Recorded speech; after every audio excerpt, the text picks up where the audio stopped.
So today, with my friend Diego Plata, we are going to talk about the technology and how to save life with it. So, to begin with, we have the advancements of the technology coming in a fast rate. Like right now, we have ultra high definition TVs with the best graphics and a lot of features. Also, we have some super consoles that can run all the games in the existence at the same time. That's awesome and pretty epic. But let me tell you, these advancements aren't the only ones in the spotlight. Why? Well, because right now in the hospitals, the doctors can replace your heart with fake one. And I'm not talking about fake hearts that they used to teach doctors in medicine school. No, I'm talking about a fake heart that can work as fine as a real heart. Well, with these advancements, you are no longer needed to wait a queue for heart transplant. You can have it right away.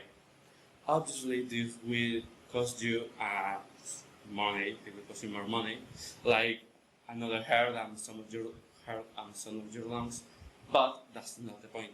The point here is that with these advancements, we can expect people in the future to eat all the food they want with all the calories they want, and eating all of that without the fear of ending in the street like a fat whale out of the ocean. Now, my friend Diego will explain us something about the pandemic. So, Diego, please tell us about it. Well, we all have faced this pandemic and this virus that made us stay in our homes by a really big amount of time. And this pandemic that made us wear face masks and be social distance with other people. Many people during this pandemic changed their perspective of life. Well, life can change in a little piece of time. Many people, in the other hand, didn't change at all. Staying at home playing video games, like normal. Other people need to face the difficulties of virtual classes, and but some others didn't really pay attention to them. Like you have this console here, and you have the opportunity to leave the class and go to play your favorite video game. Well, now there's our salvation to all what we're facing now. Something that made many people go and say, wow, we can end all of this. We can return to our previous life. And what I'm talking about, gentlemen, ladies and gentlemen, the vaccines. But these vaccines invented by some scientists, and many people didn't take it at all. Many people think that this is an virus, and this vaccine is made of ammoniac and many other things. People that really don't have a scientific base are telling us in internet, in the street. But how real is this? How this is affecting our life? So now Rodil will tell us about his experience vaccinating. Well, I must say first that when the government announced that people over with age 16 and over and older can now get vaccinated, I told my mom right away, like, hey mom, in my birthday we are going to get me vaccinated because I was 15 at the time, but my birthday was pretty soon. So my mom said me, okay, yeah, but my birthday come and they never get me vaccinated, and so I have to wait like a month to get me vaccinated. And if during that month some of my friends have already get the vaccine, and some of them were like pushing me away, saying me like, oh no, you're an anti-vaccine, you have COVID, don't come closer to me. And it was kind of a machination, but I know that that was just messing around with me. They were just joking. They really don't mean it. So, well, when I get to the vaccination point, we come a little bit late. It was like only 30 minutes before they close. So I go there, I do the form, I get in line, and then it comes my turn, I sit, they put me the vaccine, and nothing happened. Just the a little pain, nothing much.